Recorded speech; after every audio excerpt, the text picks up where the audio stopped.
भारत पाकिस्तान के बीच एक बार फिर बड़े तनाव में परमाणु बम की चर्चा तेज हो गई है। ऐसे में कुछ लोगों के मन में परमाणु बम या एटम बम के प्रकारों को लेकर सवाल उठ सकते हैं, जिनका जवाब इस वीडियो में आपको मिल सकता है।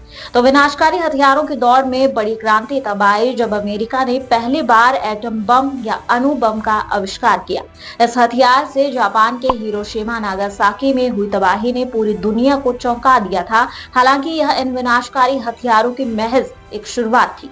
इसके बाद हाइड्रोजन बम या परमाणु बम का विकास हुआ, जो अब तक किसी युद्ध में उपयोग नहीं हुए हैं और जिनकी ताकत एटम बम से कई गुना ज्यादा है। आइए समझते हैं अणु बम और परमाणु बम के बीच का अंतर और यह कैसे काम करते हैं। अणु बम, जिसे ए बम, एटम बम या एटॉमिक बॉम्ब के रूप में भी जाना जाता है, विस्फोट के बाद ऊर्जा पैदा करने के लिए परमाणु विखंडन की प्रक्रिया पर काम करता है।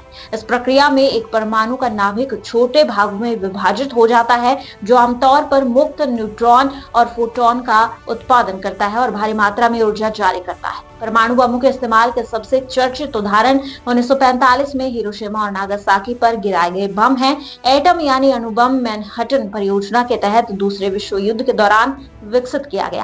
पहली बार 1945 में परीक्षण किया गया और बाद में हिरोशिमा और नागासाकी में युद्ध में इस्तेमाल किया गया।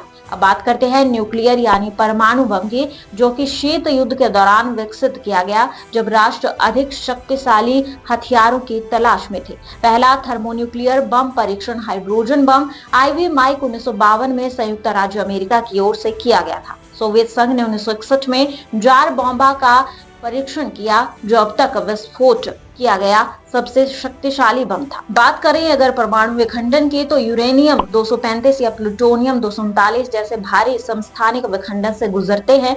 चेन रिएक्शन में इन समस्थानिकों के विखंडन से न्यूट्रॉन निकलते हैं, जो आसपास के परमाणुओं में और विखंडन को ट्रिगर करते हैं। ऊर्जा रिलीज या श्रृंखला अभिक्रिया विस्फोट के रूप में भारी मात्रा में ऊर्जा जारी करती है। अब बात करते हैं कि परमाणु बम या हाइड्रोजन बम क्या होता है। तो हाइड्रोजन बम एक व्यापक प्रक्रिया पर चलने वाला डिवाइस है, जिसमें परमाणु बम, विखंडन बम और थर्मोन्यूक्लियर बम, संलयन बम दोनों शामिल है।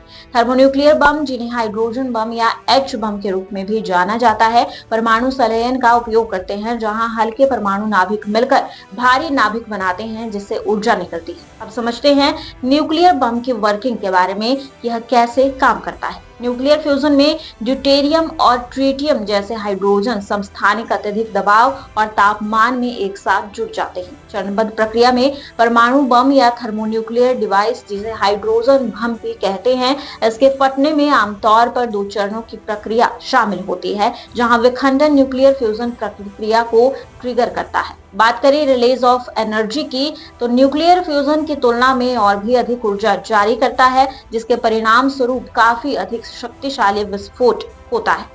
कैसी लगी आपको यह जानकारी? यह कमेंट सेक्शन में हमें कमेंट करके जरूर बताइए और देखते रहें अर्थ प्रकाश टीवी।